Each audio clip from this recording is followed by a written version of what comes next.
ज्योत्सना जी और उनके पति जीवन की सारी जिम्मेदारियां पूरी कर चुके थे। पैसे की कोई कमी नहीं थी, तो घूमना फिरना भी लगा रहता था। अरे बेटी के घर जाकर तो मजा ही आ गया, लेकिन विदेश से अच्छा तो देश ही लगता है। अब मन को चैन मिला। अरे लेकिन वहां की औरतें देखिए, कितनी फिट, स्मार्ट और चमकती हुई। आदत से तो बाज नहीं आओगे आप। अरे मजाक कर रहा हूँ यार। अच्छा मैं जरा बाजार होकर आता हूँ। पति बाजार जाता है, उसे एक अजीब सी दुकान दिखाई देती है। अरे ये क्या बात हुई?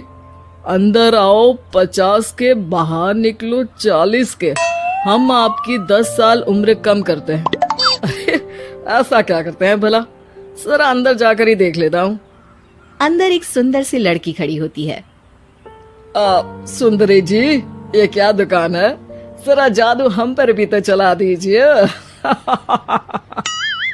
यस सर, आपको हमारी एग्जीक्यूटिव एक डेमो के लिए अंदर ले जाएगी। आप अंदर जाएंगी तो आप खुद ब खुद समझ जाएंगी। पति अंदर जाता है, जहाँ सेल्स गर्ल मिलकर पति को नकली बाल, नकली दांत, रंग बिरंगी कपड़े के साथ रंगीन चश्मा लगा देती है। देखिए, अब खुद को शीशे पे देखिए और बताइए सर। हाय दयो, ऐसे तो मैं किसी हीरो से कम नहीं लग रहा। दे दो, सारा सामान पैक कर दो। पति खुशी खुशी वहाँ से निकल जाता है। घर आकर वो सारा सामान छुपा देता है। फिर अगली शाम, सुनो मैं वॉक पर जा रहा हूँ। इस वक्त? अरे नाती पोतों को वीडियो कॉल करके बात तो कर लो। अब हाँ, आकर करता हूँ ना, पक्का पक्का। पति बाहर जाकर सारा मेकअप करता है और मार्केट में घूमता है, जहाँ उसे एक स्मार्ट सी महिला दिखती है। क्या आपको मुझसे कोई काम है? नहीं नहीं, आप तो बहुत हैंडसम हैं। थैंक्स। वैसे आप भी कम नहीं है। वैसे क्या उम्र होगी आपकी? लगता कितने का हूँ? 40 के तो पूरे लगते हैं। अब क्या था, 50 साल के पति को कोई 40 का बोल दी तो? वैसे तो कम का हूँ, लेकिन टेंशन के कारण थोड़ा उम्र में बड़ा देखने लगा हूँ। ओह सच्ची? आप 40 के पूरे नहीं हो? अरे छोड़िए ना, चलिए मैं आपको कॉफी पिलाता हूँ। यहाँ की कॉफी काफी शानदार होती है। दोनों में दोस्ती हो जाती है और फिर चल पड़ता है सिलसिला रोज रोज के घूमने फिरने और मजे करने का। अब सारा दिन पतिदेव फोन पर। अरे नाश्ता तो कर लीजिए, क्या सारा दिन फोन पर लगे रहते हैं? अरे यार, जरूरी काम कर रहा हूँ मैं। रिटायर हो, पेंशन मिलती है, कोई काम नहीं है, फिर कौन सा जरूरी काम आन पड़ा आजकल? अरे एक प्रोजेक्ट के सोशल नेटवर्किंग का काम है, उसी पर काम कर रहा हूँ। ठीक है, चलो अब नाश्ता कर लो, देर हो रही है। पति अपना नकली सारा सामान बिस्तर के पास छुपा कर सोता, सुबह चुपके से पहनकर बाहर जाता और घर आने पर उतार देता। एक दिन पड़ोसन कहती है, अरे ज्योत्सना बहन, तुम लोगों के घर कोई हैंडसम सा आदमी रहने आया है क्या? अरे कहाँ यार, मैं और ये दो ही तो लोग हैं घर में। हैंडसम सी शक्ल देखे तो मुझे भी जमाना हो गया है। अरे पता नहीं, वो जाता तो तुम्हारे ही घर में है, क्या पता कौन होगा। अरे तुम्हारी उम्र हो रही है ना, और भाई साहब को भी गए 5 साल हो गए, शायद इसीलिए अब सारे हैंडसम नजर आ रहे होंगे। पड़ोसन भी ज्योत्सना की बात पर मुस्कुराकर वहां से चली जाती है। एक दिन, अरे सुनो जी, बहू बेटा और पोता आ रहे हैं, कुछ दिनों के लिए वो हमारे साथ ही रहेंगे। अरे शिट यार, ये क्या है? बेटे ने तो कर ली शादी, अब क्या करने आ रहा है यहाँ पर?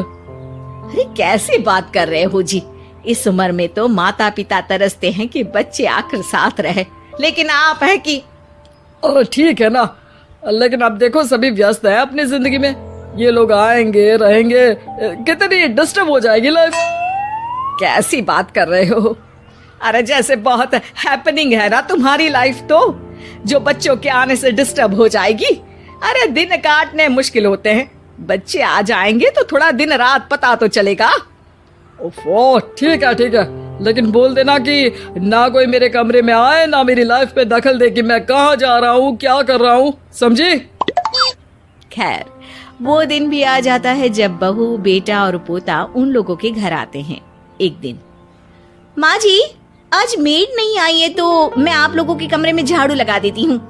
अरे नहीं नहीं बहू, वो तेरे पापा को ना पसंद नहीं है कि कोई उनके कमरे में जाए। तू छोड़ ना, मैं खुद ही लगा दूंगी। सास को समझ में नहीं आता कि आखिर उसके पति ने किसी को कमरे में जाने से मना क्यों कर रखा है। खैर, वो साफ सफाई करके बाहर निकल आती है, लेकिन कहते हैं ना, बच्चा तो अबोध होता है, उसे किसी बात का क्या पता। वो खेलते खेलते दादा के बिस्तर तक पहुंच जाता है और बाहर ले आता है दादा का वो सारा सामान जो वो लगाकर घूमते थे। ज्योत्सना की नजर उस सामान पर पड़ती है। वो बच्चे से पकड़कर कमरे में लाती है और पैकेट खोलकर देखती है। हाय रे दैया, ये क्या? लग रहा है कि आजकल ये प्रोजेक्ट नया मिला हुआ है। बेटे बहू के जाने के बाद ज्योत्सना सोचती है कि वो बात करेगी, लेकिन फिर अरे खुद से बात करूंगी तो मुकर जाएंगे। पता लगाना होगा कि माजरा क्या है। कुछ दिनों बाद, अरे यार, ये बच्चे लोगों के आने से लाइफ ना बड़ी डिस्टर्ब सी रही। मैं कुछ देर के लिए वॉक पर जा रहा हूँ, आराम से आऊंगा 2-4 घंटों के बाद, ठीक है? मैं क्या सोच रही हूँ कि मैं भी आपके साथ चलती हूँ। अरे थोड़ा रिलैक्स मैं भी तो हो जाऊं। हाँ हाँ, पड़ोस वाली बुढ़िया के साथ नीचे पार्क में जाकर वॉक करके आ जाओ।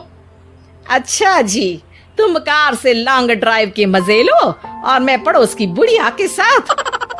पति नहीं मानता और अपना पैकेट और कार लेकर निकल जाता है। रास्ते से वो उस महिला मित्र को फोन करता है।